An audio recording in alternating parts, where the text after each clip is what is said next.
Get it ready, boys. Coming up on the DLS Stars postgame show, let's get a two-shot here. Hey, Luds, you remember that line I said to you on Saturday? I had talked to Matt Duchene in the morning before the Stars played the Panthers.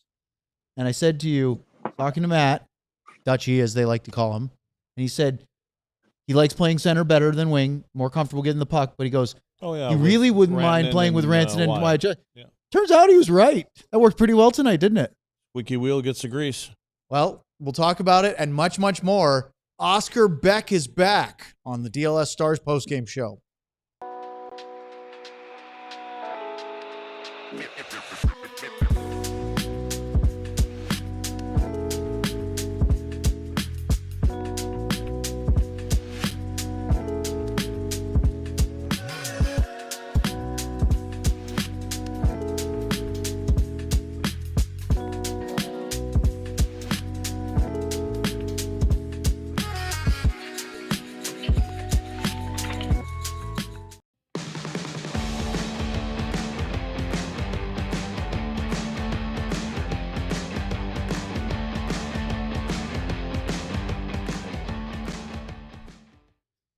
This is the DLS Stars postgame show alongside Craig Ludwig, and joining us on the screen over there, it's going to be, there he is, Sean Shapiro, producer Ryan Vaughters, a.k.a.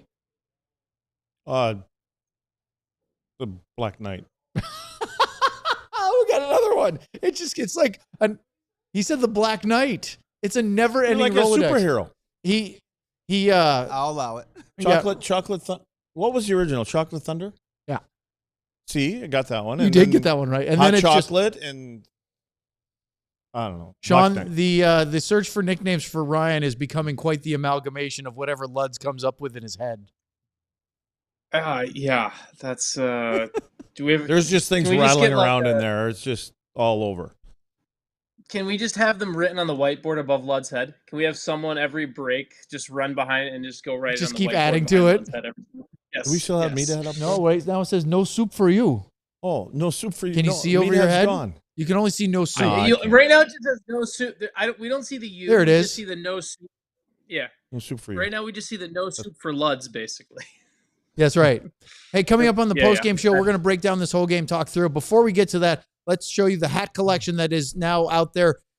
I don't know if you can get expedited shipping like Luds did yesterday. I paid $10 extra for it. But I would suggest this is a great holiday stocking stuffer, gift, you name it. Go to alldls.com, get one of those brand new hats right now. Great addition to your Christmas lists. And get those fast because we are only, Luds. How many days from Christmas? I don't know. I thought it was 22 before. I know, that's why it was I only asked. like 15 or something. Well, guess so what? I have no clue. Today is the 15th, so we're 10 days away. Yep, right? That's good math. Thank you. Yep. All right, let's talk this over. This isn't, Sean wouldn't hear of it the other night when he's talking about they're losing for the first time in 12 games, saying this is a tired narrative, relax everybody, whatever. And then I didn't yell at Sean going, well, what do you want to talk about for the next 60 minutes? But it is nice to see them get back in the win column after losing 2 regulation games in a row for the first time since late October. Yeah, they won the game. And it was a little bit better. I mean, I think there was a period there, especially, what they have, 14 shots through the first period? They were on track for 21. But sometimes you give credit to the opponent. And this is what LA's been doing to everybody that they played. LA just continues to find ways to pick up points. Tonight they did not by going to overtimes.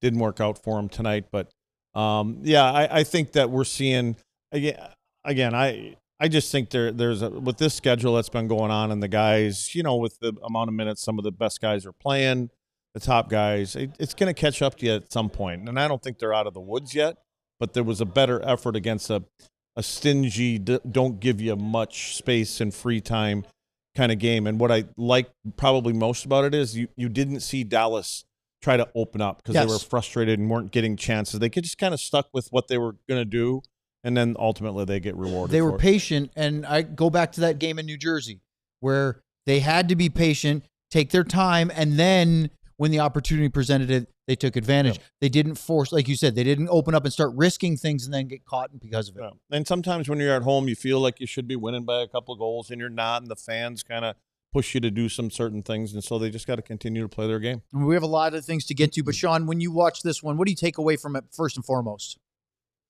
So we talked a lot about the shots before the game, and so I was curious, and I looked something up, and this is something that's just funny and weird how these two teams are. So the Stars tonight, with the win, improved to 12-4-4 in games where they get outshot. Right? Wow. So when they are 12-4-4 in games they get outshot. They also have a very good record in games where they outshoot the other team 10-3-1 because they're a good hockey team. The Kings, however, and this is my fun fact of the day, the Kings are 6-1-4 when they get outshot. Okay? When they get outshot, they're 6-1-4. When they outshoot the opponent, like tonight, they are now 8-7-5. So wow. The Kings are when it comes to winning and losing, when the Kings are out shooting their opponent, they have whatever the math is. But so like that's my fun fact, because we talked all about in the game about getting the 20 shot total and everything like that, and out shooting things and everything. And I don't know, it was an interesting game to watch because we talked about the quantity of shots before the game, but then I kept thinking about LA and how they play the game, and watch kind of with that frame of mind of maybe we don't need to look at quantity when it comes to the Kings. We just need to look at where the quality is and where the shots are coming from. And so that's me trying to make data match with a narrative, because I look at this game and yes, LA outshot the Stars tonight and they made things tough, but when it came to when you're going to track this better than anyone, the quality, chances, and everything like that, I'm sure if you go look at the numbers and where the chances were, and if we were to just take out all the noise and just look at, hey, these are the high danger chances, the Stars did a pretty good job of winning that battle, I would assume. I don't know. I don't have the numbers in front of me. You do. That's my thought, and I'm kind of trying to parlay it to you because I think it's something worth talking about after this game. Well, it's interesting you bring that up because to me, it was what they did after they conceded the 5-on-3 goal. It was the response to that. Although they were better to start the second period, they got outplayed in the first period. As far as they only had 5 shots on goal and they had 1 high danger chance, which was the first one of the game by Mikko Rantanen. After that, it was all Kings. Now, again, with a degree of sort of, it wasn't much from the Kings, but they had a couple of bursts where they had some great chances. That one sequence, the Kempe, Anderson 3-shot sequence, those were dangerous, including Anderson hitting the post, although that second shot by him might have been going parallel, so it may not have actually gone in. But either way, after that, Stars had more high dangers in the second period, and they completely rolled it in the third. And they held the Kings to just 4 shots on goal. Going into the third period, 1-1 hockey game, LA had 4 shots on net leads the rest of the way. Yeah, I think LA had some opportunities around the net, and I think sometimes they might be getting a little bit frustrated that they're not going in the net sometimes. And again, I thought Casey was pretty good at, there was that boo-boo, but when he needed to make saves, he did. That's the only blemish on his whole game, and we'll get to that. That's just miscommunication. Yeah. Or I don't even know if it's miscommunication, but this is going to ultimately, I think it's on Miro. Okay, we'll talk about that. We have a lot to get to. So let's see here. One more. Well, no, let's go right to it because I think we have a lot of things to get to in the game, and I think this is going to take some time. So I'd like to start the breakdown in our first segment. When you look at that first period, Sean, as we were talking about, Dallas really failed to do much until they got into the second period and the one goal that didn't count. So let's talk briefly about the sequence for Casey DeSmith. He made a really good save on a rebound on Trevor Moore, right on it was his left, the right side of the crease offensively. Yeah. But it was the sequence of Kempe getting behind Harley. They called that a shot that was wide of the net. I don't know if it was actually going wide, but Casey made the save with his pads. And then Mikey Anderson got the rebound and then the second shot. Unfortunately, because Mikko let him go. I don't know if you watched that, but as Anderson got in there, Mikko was in position and then he kind of let up watching Kempe's shot, and that allowed Anderson to sneak past him. But they got 3 really good looks, And it looked like Casey played those very well.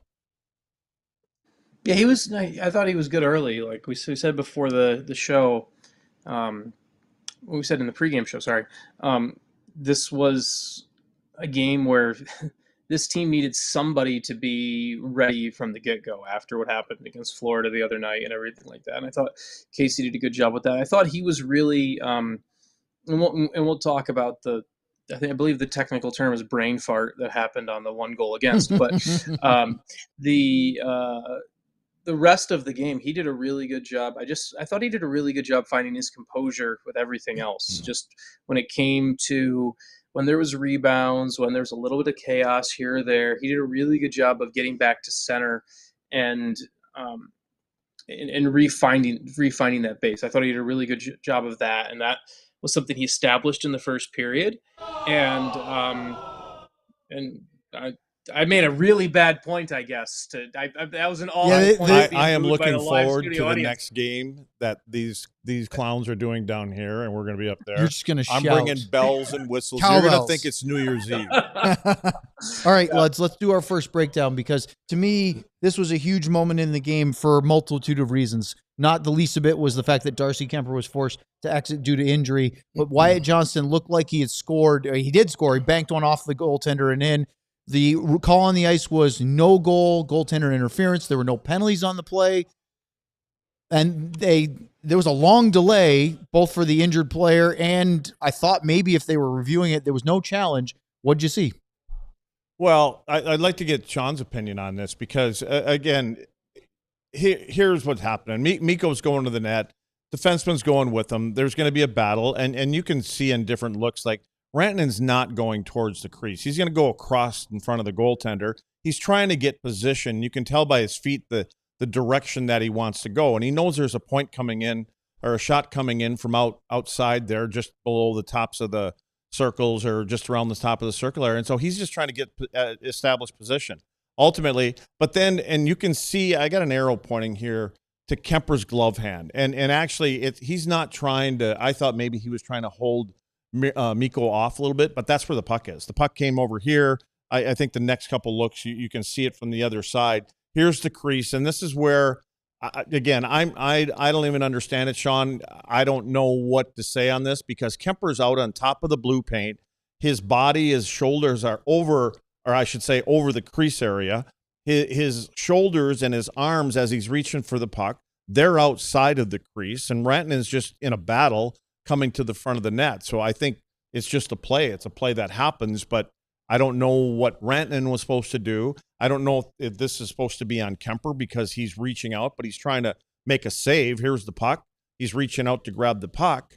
So, and then ultimately Rantanen gets pushed into the goaltender and they collide and it goes down. And I think everything was fine because nobody got anything out of this and there shouldn't have been anything. I mean, Kemper got his bell rung, apparently. You could see the head of Kemper snap to his right, contact from the left side right there. Yeah, it's right there. I mean, it's a number. You can see the 9 that hit somebody. I mean, again, I didn't think it was anything that, because it's not, Rantanen's a big cat, right? And he's also getting pushed by Dumoulin there. Yeah, well, that's what I mean. He wasn't going there. He's getting pushed from the back. And so I think that all the officials got this right. And ultimately, like I said, I don't know if it's his neck or, he got a little fuzzy upstairs, but Sean, what are your feelings from a goaltender's point of view when that goal, you know what I mean? He gets out there and he kind of, but all he's doing is trying to make a save, I think. No, like when I first saw it, and it was because the first angle, I was curious in the bang play of it all. I actually was curious because at first thing I thought maybe he got his wrist bent up in Rantanen's hand, right, up in his body, right? Like when I first saw the play live, I thought, and obviously I saw the contact through the body, but I also was curious was there something there with the hand when he got kind of tangled up with Rantanen. For me, it's a tough play because you don't want to see a guy clocked like that, but there's a couple things that come to play for me. One, as you laid out earlier, Rantanen is taking the path through the front of the net. I don't think, in my view, he is not making contact with Kemper without the action of Dumoulin. So I think we have to take that into account for one. The second thing is you go through and I look at Rantanen's leg on that play. I believe it's his right leg and it's planting there. I believe he's doing everything in his power to take as little of a path as possible through Kemper. Like, I think I look at that plant like it, but there's just no time and space for him to actually get a hard push around Kemper on that. And then I think Rantanen's big saving grace on this whole play is once you end up in that position, right? Hockey's a fast game. You're going to end up in a spot where these things happen. Luds, how easy is it for some guys to pop that elbow a little bit more, right? Just like I think Rantanen's saving grace right here is you watch it on the overhead. Yes, he makes the contact. You see that 96 hit the side of Kemper's head, but there is so much opportunity there to either pop that elbow a little bit, throw a little bit more. Rantanen doesn't add any more. There's no more active initiated violence from Rantanen that you could be going through. And I think that's the reason that's the reason they got the call right. There was no, like, he is unable to play his position. You have to call that play dead after the contact. And aside from some of the chirping at the bench, Corey Perry was going at him a little bit during the delay. Aside from that, I think that's the reason where there wasn't the big fight or whatever you might have seen caused, because I think Rantanen was in a position to do much worse and did not. And I think that's where you have to kind of, it sucks. Let's be honest. It sucks. You get a guy knocked out of the game. Concussion spotter obviously called him out of the game. Probably did not pass the concussion test. We don't know for sure, but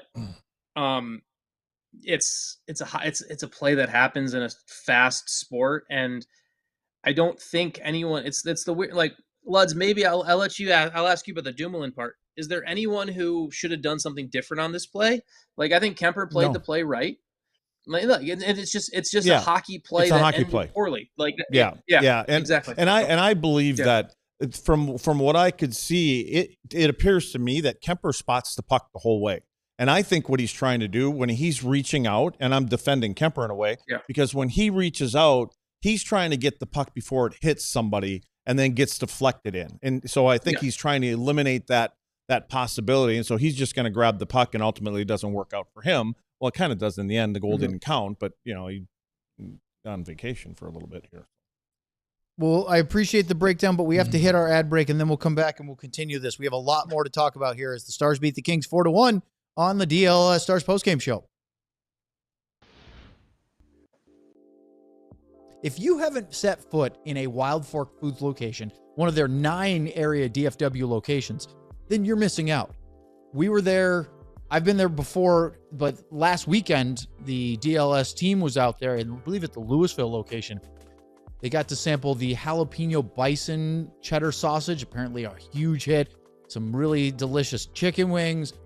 They sampled the mac and cheese. They have sides too. It's not just the 250 cuts of beef, poultry, seafood, pork, over 500 items at $10 a pound or less. I mean, you're talking about wonderful options to get everything you could possibly want to make great meals. If you like to grill, if you like to use your smoker, or even if you like to prepare stuff on a skillet and in an oven, you need to go to Wild Fork Foods. Frozen is fresher at Wild Fork Foods.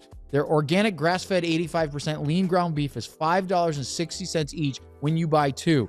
That's about the best you've seen. You got to go to wildforkfoods.com and check out one of their 9 area locations. With over 700 5-star reviews and an average rating of 4.9, Qualys Roofing is one of the most trusted names in roofing across North Texas and Austin. Businesses and homeowners consistently praise Qualys for their honesty, follow-through, and quality workmanship. Qualys Roofing has you covered. They specialize in both residential and commercial roofing projects. Based right here in North Texas, Qualys isn't some storm-chasing fly-by-night crew. They're local, experienced, and committed to doing things the right way. Just honest assessments and quality work. Schedule a free roof inspection and get a free DLLS shirt. Replace your roof with Qualys and choose between a free Blackstone grill or Traeger smoker, because getting a new roof should come with a little sizzle. Qualys offers free storm damage assessments and can help guide you through the insurance process. Qualys isn't just good at roofing, they're great at communication. You always know where the project stands and what to expect next. Call or go online to schedule your free roof inspection, and don't forget to ask about your free grill. Visit QualisGC.com, that's QUALIS, or call 817-500-9008.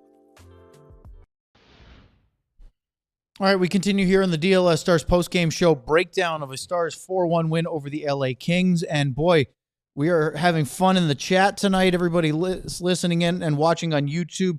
A bunch of different, YouTube Supporters Club free memberships being handed out. TO, looks like, I'm trying to see them all. I believe Matt, a couple others. I Love Misty gave a couple. Chaotic tried one. Keep it going, guys. You're having fun. Maybe Kayla will get that free one at some point. It's going to happen somewhere. Of course, you have to wait till Kayla's in the chat to do it. But anyway, let's get to this. I thought that the Stars' response to the second period was solid coming out of that, the disappointment of the no goal, the conversation about, I thought Anton Forsberg came in and played very well coming in cold and then was really tested the rest of the way. How about Esa Lindell? On a live speed, he has a backhander from the left side of the crease. I thought he just deflected wide or he just missed the net. And then we watched the TV replay and he clanged one off the top of the crossbar. That was really close to being a very pretty goal from Esa. Yeah, he got more time than I think. Well, he obviously took his time because he didn't look rushed at all. But it was surprising because it was probably like they're probably thinking, well, that's that defenseman there. He's not gonna. But Esa's got some poise around the front of the net. Harley had a really good look from the inside of the right circle. Forsberg with a good save there. But then we get the penalties, and it led to a power play for the Kings, and then I thought a very touchy, if even that's maybe not harsh enough, soft call by the officials on Oskar Bäck tripping up Andrei Kuzmenko, who, of course, then on the 5-on-3, who scored in 3 seconds. So we have a couple of different things to get through on this breakdowns. I believe we should start with the Kings and Stars power play entries that we saw up to that point. Yeah, well, again, I'm looking at the entries and more so from Dallas, and here you can see what opponents are doing now. They're just stacking 4 guys at the blue line because they know that Dallas are doing the double drop, and they even tried a triple drop one time. But you can tell that teams now know they want to enter with puck possession, and there was one time where they didn't, and they ultimately put the puck in. Then they went down and there was a battle and they won a couple pucks here. But it's what you're seeing now a lot is the 2 forwards are standing up and generally 1 defenseman. They're just taking the blue line away because there's no fear of pucks going deep because when you start to put them in a couple times, that'll back them off. A little different than and these are the ones here where they're just kind of, this created a couple battles. This puck was ultimately chipped in. They got it. Then but when they're getting like this, they're just overloading and they're taking time and space away from the guys on their entries here. And so it's a little bit difficult. Here's one look at this is how the Stars kind of set up. And now you can see what the 2 defensemen are doing. They give you a little bit more space at the offensive blue line for the Kings tonight. And so they can get in with control. So a little bit different here, different looks and how they end up forcing it. But again, I think if for Dallas, and for me, it's more about Dallas, I think if you can sprinkle in a couple different entries, a different change every once in a while, you kind of put people back. Yeah, Sean? Hey, Luds, Ryan, go back to the one where it was the Dallas entry, and I think they were three forwards across the blue line. Luds, on the Dallas entries, I was talking to a coach the other day about this, and they were talking about you have to do a good job of hunting the pick. And when you look at the entry for the guys who don't have the puck, when it comes to the blue line there, do you think Dallas does a good enough job hunting the pick when it comes to the forwards at the blue line?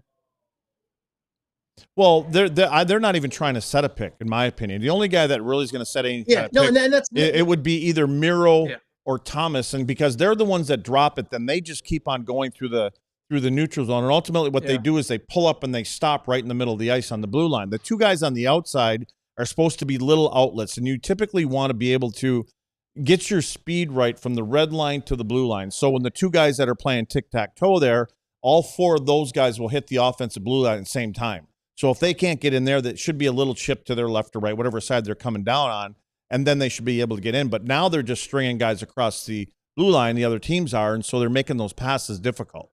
And the pick part of it, to me, is so touchy because you know what they're looking for, all that kind of stuff too. Yeah. So I think you can come up with a couple different versions, but now we're going to see them go through a span, and they're going to probably play some teams where they get in, they get control, and they're fine. And so I think you have to see it in your first initial rush. When you see this is what they're doing, now the next time it goes down, now maybe you have a different kind of an entry. That's what I think. Yeah. Do you think it's part? I mean, and I want to. Is it one of the things where we've heard a lot all season about how good of a job this coaching staff has done? Neil Graham gets a ton of praise for helping this team take another step with the power play, and we know Gully did a really good job with that in Edmonton during his time. Are we kind of reaching the spot of when it comes to the coaching element, though, where there has to be a little bit of pullback too of the, hey, we can help you and we can give you the plan, but we need you to read and react a little bit more. Because that's what I see. Like, I see a good plan when I watch this with the Stars team, but I see a lot of times where you kind of wonder, should be every time I try to talk to, I make it that they just start yelling. There's a but like, Luds, is that something you can coach? Is that a messaging you can coach, or is that something guys have to figure out themselves? Of, hey, we want more of the read and react in this. I think Sean, until it becomes an issue where they're not getting in and things like that. But I think that where the coaches are, they're going, we have 5 guys out there that got more skill and more hockey knowledge than we have, and generally they're getting in there. So I sometimes I think it's upon the players at some point. If you're going to let the inmates run the asylum, then that's okay, but they may have to say, listen, we got to quit wasting 10, 15, 20 seconds per power play, even though we only need 5 or 6 seconds once we get set up to score a goal. And that might be part of their thinking also. Like, we have confidence in what we do, and we do get in there that we can. But we've seen over the last 3 games or so, teams are, they're giving them some issues on the entries. This is why, guys, and I'm complimenting you both, why we started the breakdown in the first segment, because we haven't even gotten to a single goal yet, and we only have a few minutes left before our second ad break. Well, we only got 2 goals anyways. Well, to look at. Yeah, but we have 5 to talk about. Yeah, so let's get to the penalty. The one that, with the Kings on the power play already, Andrei Kuzmenko, coincidentally, draws the call and then would eventually score the goal. But the penalty first, your thoughts on this play? Phantom. Yeah. I mean, I think the referee probably wasn't in a real good position, but here's where Bäck's stick, and it's coming across the top of Kuzmenko's skate, so he doesn't trip him. Now, the next look, it's sliding off of his foot, and everything is fine here. And as soon as the stick comes on the next one, you're going to see this stick never touched the blade, never did anything. And what's happening, Kuzmenko's getting close to the boards, and he's starting to put the brakes on. And, his right foot just kind of gives out on him, and he falls. But you can see where Bäck has got one hand on his stick. He's not hooking him. He's not doing anything. There's no push. I just think this is one of those kind of calls that it looks like it's a tripping call, and the referees aren't in a great spot. Yep. They're always in good spots, but I think that maybe their vision, the angle was tough. Their vision's getting taken away from them. When I watched that live, my first reaction was I thought Kuzmenko was anticipating that Bäck was going to kind of ride into him and try to go for that push, and so he was leaning as if he thought he was going to get contact, and then kind of fell because he didn't get it. Sort of that, expecting a resistance and then not feeling it, and then he kind of blew a tire. Yeah, and I think from Bäck's standpoint, and the penalty killers when you're on a 5-on-4, you're trying doing everything. You don't want to turn it into a 5-on-3, and so you're very rarely are you really leaning on somebody, especially when you're getting close to the boards, because that could be easily called in. And then 3 seconds into the 5-on-3. An oopsie happened that led to the opening goal. That's what I mean. It's miscommunication. The draw was one clean. It comes to Casey, and you can see right here. Look at where Casey's glove is, and what he does is when he starts to turn his hand over on the next one, you can see that his idea is he's putting his hand, he's turning it over. Goaltenders will turn their hands over so they can fire it down the ice. And I think that's what he was going to do. And then I think he hears Miro say, "I got it." And he's thinking, well, yeah, he's going to get the puck and he can fire it all the way down.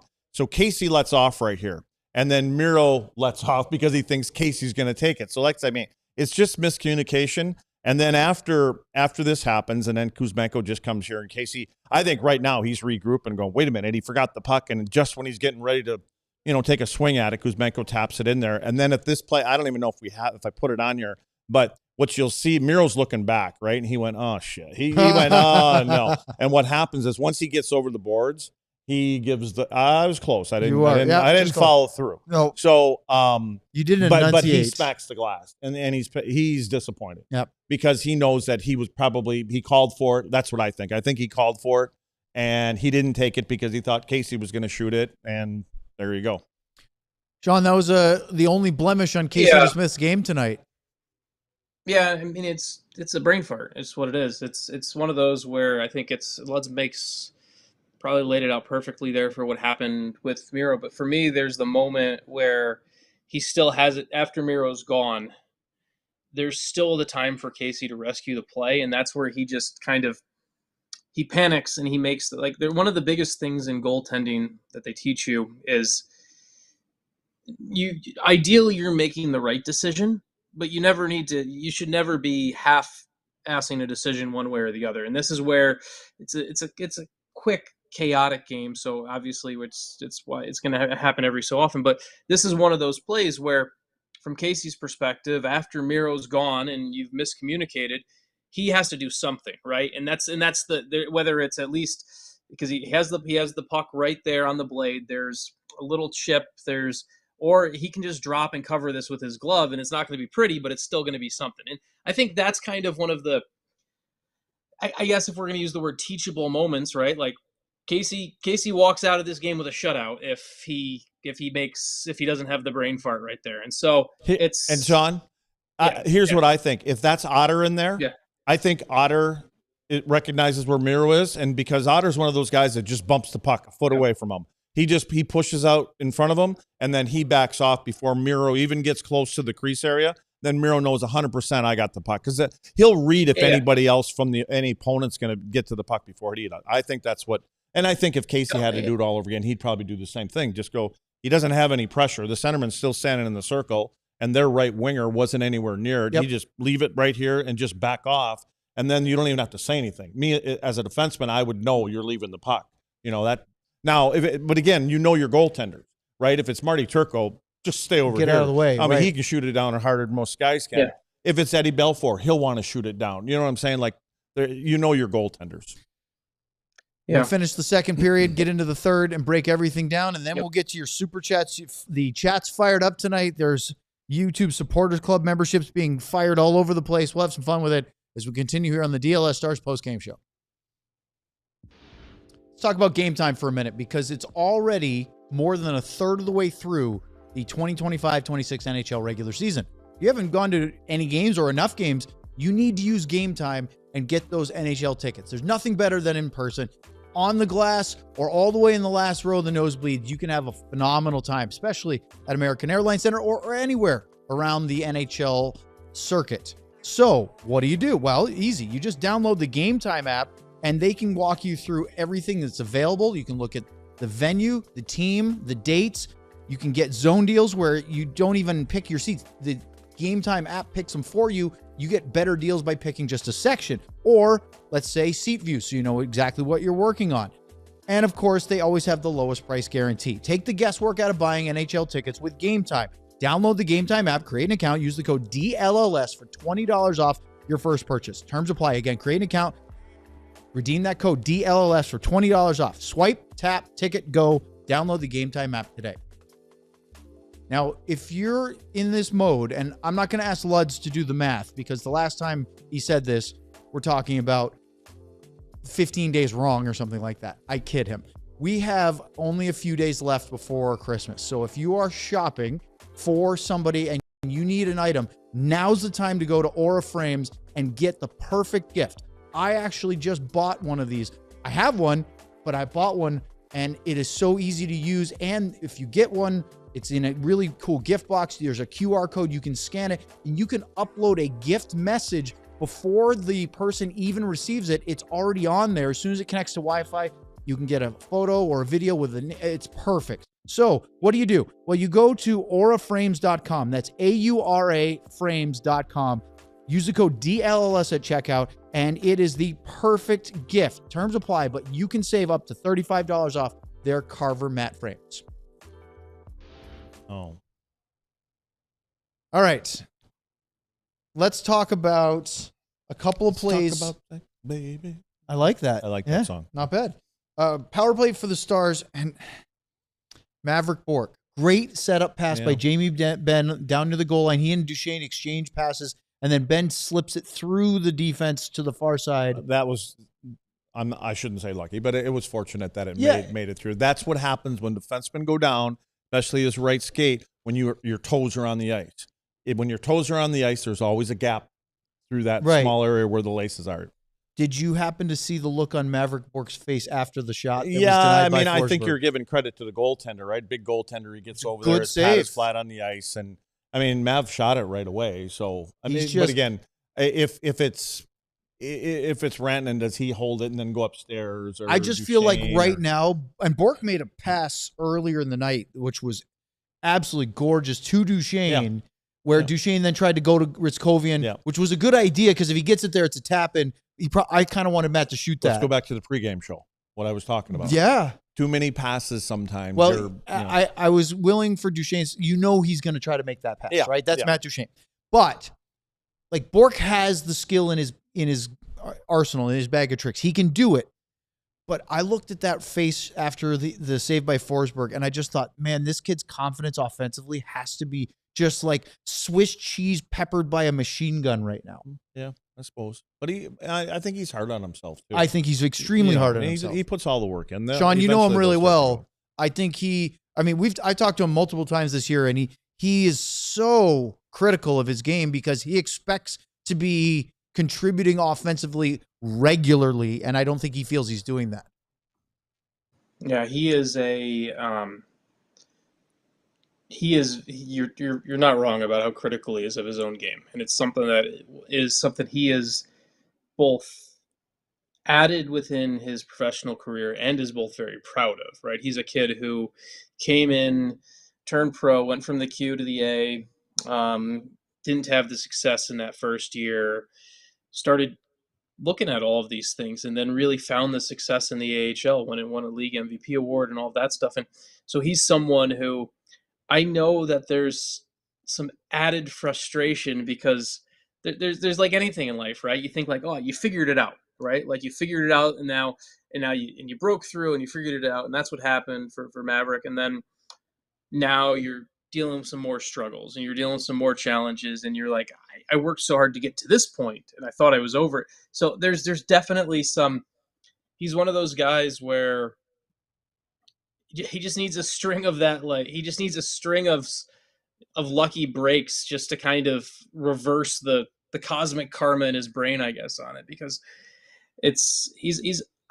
I really respect the way he looks at the game. I really respect how critical he is of his own game, but he also might be the person who at this point needs someone to tell him to stop being so critical and just see and kind of I almost see where wonder things if go. his expectation is his own worst enemy right now, that he's putting so much pressure on himself to be great that it's actually hurting his game. I know what the fix is. What's that?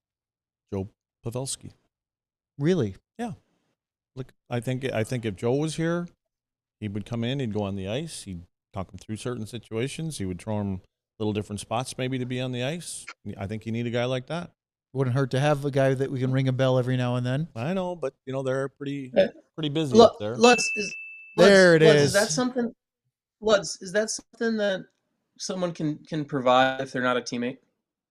Like I know people always talk about like you talk about with just you played and you've talked to younger players before and everything like that. Is it something where it's with what Pavelski did for Wyatt Johnston and other younger players when he was a player on the roster? It was great because he was living the day-to-day of it. It wasn't the oh, you're some old retired guy who has war stories. It's I can see what you do on the day-to-day. Is it something that is it something that you think the lesson can be applied from someone who is out, or does it have to come from a Jamie Benn? Does it have to come from somebody in that room who's a teammate to kind of pull him aside, to kind of be that real life example of someone on his team? I've always wondered about this, so I'm curious what you think. Yeah, the one person I know it shouldn't come from is someone like me. Like, I mean, I'm not, but I think that, but I do think that other guys can get your attention, and I think it does a couple things. It shows that whoever the Joe or the Jamie or Mikko care about you. Like, kid, you're getting your opportunities. Here's what And I don't know what to say because I don't know what they would tell him. But here's what you need to do. And as I can immediately kind of think of, you get that, you don't take it, you push it forward.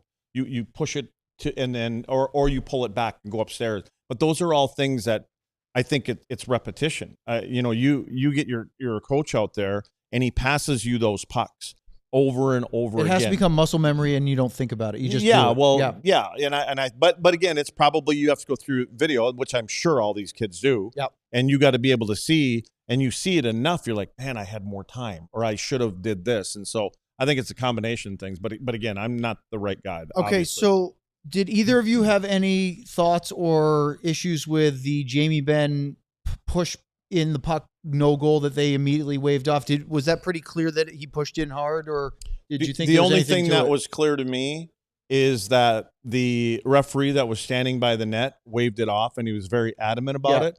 And then any looks that I saw, it didn't change my opinion of it. And so you go back to, he was standing right there. He's standing on the back of the net. He probably can see that it's not clear ice. The puck, he's seeing that the puck hasn't completely crossed the red line. So everything I look at it, I don't know what else you would look at. Robert Tiffin tweeted a comment from Gulletson after the game. He said to Jamie Benn after the goal, he said, well, if you want the truth, I said, this is Gulletson. I said to Jamie, how hard did you push his pad? Because it might be in. And Jamie responded with pretty hard. So I don't think the Stars really felt like they needed to challenge that because they knew that he pushed the pad fairly hard. Yep. So let's go to the Matt Duchene goal, lads. This was a huge moment for the Stars to be able to not go into the third period trailing. Yeah, well, speaking of Mikko Rantanen, here's one thing I know is if you're on the ice and number 96 from the Dallas Stars is on the ice, the one thing you don't do is you don't just stare at Mikko Rantanen. First off, I wanted to show what Wyatt Johnston does on the entry here. So Wyatt comes in, he carries the puck over the offensive blue line, but then what he does is he runs a little pick and creates some space for Rantanen. All he does, it's like he's driving straight through him. So he's doing nothing illegal, and so he pushes it out, and what that allows Rantanen to come in, pull up, and kind of survey what's going on and what's available. Now, you can't see it on this shot here, but where that vision thing is, that is not where Rantanen's looking. He's looking back to the point. He's got everybody, but it's more about the five LA players, and I probably have something from behind it, but there's a lane here that opens up, and the one guy I have circled, that's Drew Doughty. And of all people, you have to have your sticks in the right lane, and it would be Drew Doughty. You can see I've got the stick angles. There's a lefty, a stick on the left side. Yep. Then you've got a righty, your stick's over in the middle of the ice. You got another lefty, your stick's in the middle of the ice. They have no idea where Matt Duchene is, and that's mainly because Rantanen is not looking in this lane that we're talking about through these guys. They're all looking at him, aren't they? Oh, and Rantanen, well, yeah, that's what I mean. He's the last guy you should be staring at, because when Rantanen's got the puck, he knows where his other four guys are. You need to look around and find out where everybody else is. And Matt Duchene knows this. He knows that I'm going to keep on skating. He sees where I am. He's going to put it in a certain spot. I just have to get to that spot, and he does. And it's a perfect pass, and it's a tap-in for him. And Sean Forsberg almost got this. I think he got a piece of the stick on that puck. Didn't make the save, but maybe just enough power by Duchene to get his first goal since coming back from injury, second of the year. That was a huge moment for Duchene and the Stars. Well, you talk about confidence, and Owen, your commentary with Duchene earlier when you texted us, or I think you said it on the show too. It'd be really nice to play with Mikko Rantanen, and that's one of those plays too where it's how many times it's funny to think about, right? Like, how many times in a game does a guy take that route? Because that's a great route by Duchene, right? Like that is. There's so many times a guy takes that route and makes that play, but so rarely does that pass get through. And that's one of, I think that's one of the things that is so, I think that's how and we talked about Maverick Bourque, and we talked about finding examples and everything like that. You find the tasteful way to do it, but if I'm Glenn Gulletson, and obviously I'm not trying to put too much on Matt Duchene's plate, he's coming off dealing with some head stuff and everything like that. That's the lesson I want Maverick Bourque taking right there. I want, look, Matt Duchene maybe takes that route 15 times a game. that pass doesn't get through 15 times a game. It's not going to be Mikko Rantanen with the puck. It might be Justin Ritzkovian with the puck. It might be an Adam Ernie with the puck. It might be whoever. It might be Oskar Bäck with the puck. But when you make that route and you force things up and you open things up that way, sometime either you might be playing with a world-class player who makes that play more frequently, or someone else will. And I think it's one of those plays that the Rantanen pass is incredible. And that's the moment we'll all talk about. But the Duchene play and the route and the timing is impeccable too. And it's hardly ever rewarded because of how difficult that pass is. And that's what I want Maverick Bourque to take away from this. And so it reminded me of a play in 2005. Okay. There's a 2005 play against the Stars. Joe Thornton makes a spinning backhand from the wall. Very similar play to Patrick Marleau, who gets a little tip in, beats Marty Turco over the right pad. Sorry. And so but it just reminded me of that play where that play is, I think it was in Joe Thornton's highlight reel when he was in the Hall of Fame, when he was Hall of Fame inducted recently. But that's a play where Patrick Marleau makes that play just as much by knowing, hey, I'm going to take the route and timing and everything. And I think that's such a cool part of this game that we don't talk enough about, where there's so many little things that can develop that I hope when you have younger players like Maverick Bourque and you have superstars and elite players at the top who can set that example, you hope that he picks up on that. So just trying to connect past points here. And I think that's that goal. Well, I can't wait for you two to have a wonderful 2 minutes of live reads. Get ready. Sean first, Lud second. Then we'll talk third period and super chats here on the DLS Stars postgame show.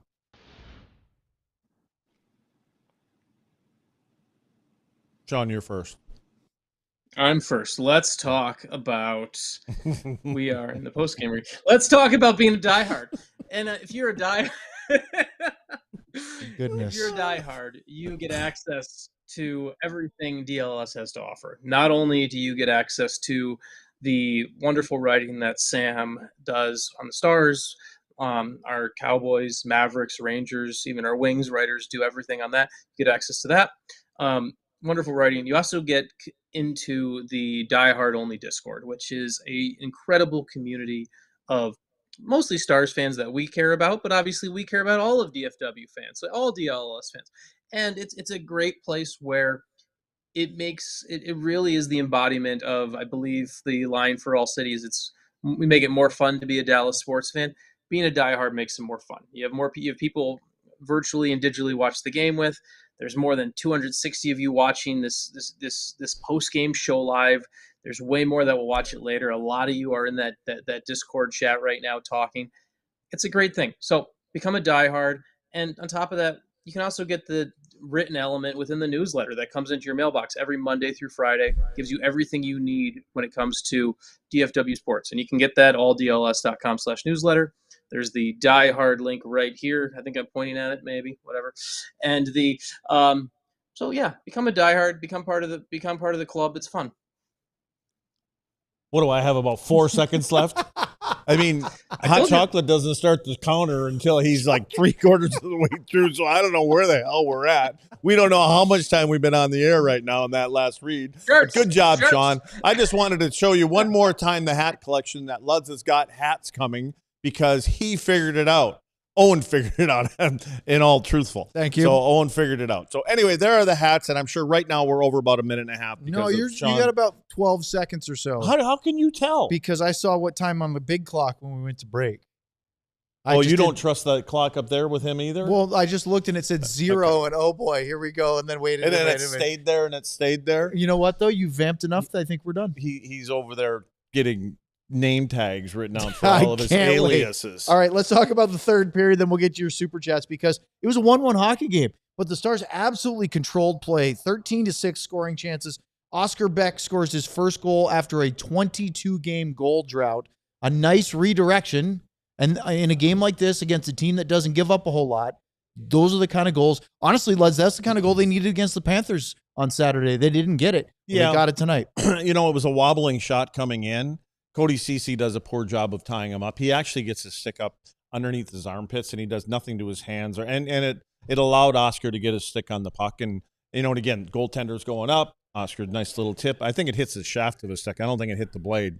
And then it went right down. I believe it went right through his leg. So good shot. Get the puck up to the net, and Oscar's got position in front. And then Mikko. The interesting thing was the Stars had a really good start to the third period. They get the goal, and then there was a great chance for, Robo finds Jamie Benn for a one-timer. Forsberg with a big-time save. You don't see Jamie take a lot of one-timers. No, it's not his style. He has a pretty whippy stick, on the flex of it, so he tends not to do that much. But then we got a pushback. Trevor Moore had a chance. Corey Perry was floating around the net. He missed over. Turcotte had a tip on a deflected shot that was on net and forced a good save from Casey. And then Mikko Rantanen he did something special there. Yeah, but you know what? He didn't do a lot of things special, because what he did special is he recognized who he was going against. He's going against Fiala, who's a forward, and forwards aren't so good skating backwards and playing D. And Rantanen, all he had to do is make one move to his right. No, we couldn't hear a thing you guys were saying up there. Thank you for being thank you for being quiet for us. We'll remember that next time. So I'll have horns. I'm going to have horns and them New Year's Eve things going on, the whole 9 yards. You guys are up there screaming during our show. Oh, here they are. Well, Luds. Oh, yeah, one of the GMs here up there yelling during our show. Well, Luds. Now we got two hot chocolates. Still on the air. We apologize. Can we I do not want to upset Craig Ludwig ever. We apologize. I'm sorry I came over here. I didn't know that they would all follow me. The Stars won. Cooper Flagg scored 42, right. and the Mavs lost. It's a perfect night in Dallas did sports. all of this work before y'all show. You guys aren't very good cheerleaders for your team. And the Sabres have a new GM, yes, and I'm they excited. They do. A Finn, by the way. But is he going to be playing center You know for what? him, you think? Mark needs to get how one is of our. he gonna no, fix you know what? that Mark team? needs to get one of our Finnish Mafia shirts so he can celebrate the Sabres GM, Jarmo Kekalainen. He's thinking about it. He's thinking. He's got something to say. Oh boy. I know nothing about the new GM, There you go. but I'm very optimistic. I think he's Finnish. He is. Yes, that's all. And he doesn't have any hair. I would just like to say that this is great now because on New Year's Eve, you guys are not going to be friendly. No, he still owes me from last year. Are you going for the game? Oh, of course he is. Sabres in town for New Year's Eve. Yeah, we had a bet last year too, if you remember. I said the loser buys. Yeah. Do you remember that? Oh, here we Do you go. remember? 'Cause we could pull that show I up. don't remember, but it is also show policy on DLS Mavs not to argue with Craig Ludwig. So if he says I lost the bet, I'm going to assume he's right. Maybe we should go downstairs to Dick's for a couple beers. It wouldn't cost you anything. No, it wouldn't. They've closed down. I love it. So the Mikko goal was special. I know it was against the forward, but still, that kind of, I feel like that broke the back of any comeback for the Kings, which Luds is upstairs going, please, no overtime. Because he thought I jinxed it by mentioning 14 overtime games for LA. No, it's just so the way far this that year. they play. It's the way they played, and it was 1-1. It was one of them. Even at 2-1, I'm like not liking it. So, And then Wyatt Johnston scores an empty net goal, which, by the way, technically counts as an even strength goal. Technically. So I'm 3 games past of calling for an even strength goal? Ludstradamus. Yeah, 3 games past. Although he did have 1, and then it got called back for some reason. Oh, it was offsides. That's what it was. So I was actually a game late. Or was it that game? No, I called it that game, and they called it back because, was it Rantanen put him offsides, I believe? Yeah. So anyway. Okay, so let's move on. By the way, before we get to the super chat, it looks like T.O. is suggesting that we should call our producer Count Chocula. We're getting all over the place now. All right, super chats. We're running out of time here. Let's get to it. Stars with the win. Important to snap a 2-game losing skid. All right. I Love Misty is the first bing bong of the night with a Oskar Bäck. That's not a Brendan Morrow tonight. It's definitely an Oskar Bäck. And a Mikko Rantanen. That was nice. We needed that big time after 2 regulation losses. It was pretty ugly for a while, but glad to see the Stars get it done and get a rare empty netter for the icing on top. Good stuff. That's true. The Stars don't score a lot of empty net goals this year. No, well, they're up by 5, and then they're like, why pull the goalie again? Yep. Fair enough. Okay, next one. Bing bang. Burned Oils with a Hatcher and Year After the Cup. Sean isn't happy enough about our Stars win. Sean, you need to be more happy. I need to be more happy here. Let me here. Let's get some fireworks going and laser shows. There we go, Luds. There we go. And showing off now. Balloons too, and let's pop the party streamers too. Confetti. All right, Spittin' Chicklets with a Oskar Bäck and a Mikko Rantanen. The Moose was loose again. I love that no-look pass to Duchene. And I'll be back. Oskar Bäck was an awesome redirect goal. Great game, guys.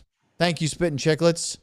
Lud's one of your favorites, Biden's diaper with a Heiskanen and a Duchene. No, it's Finger Blaster. Well, I know. I said one of. We've got several here that you enjoy. Oh. DeBricht, right?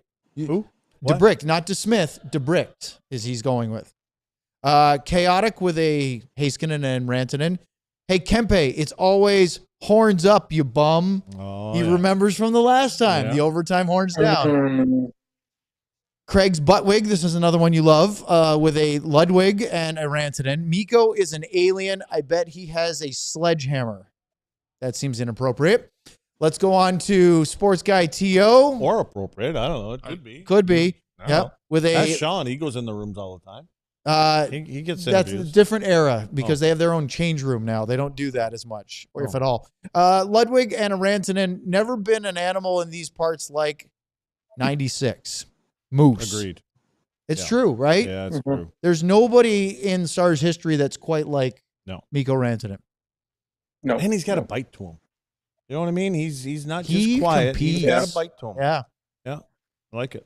And Gully said on multiple occasions, because every time they go to a road media, road building that's the first time, everybody always asks him about what's it like coaching Mikko instead of playing against him.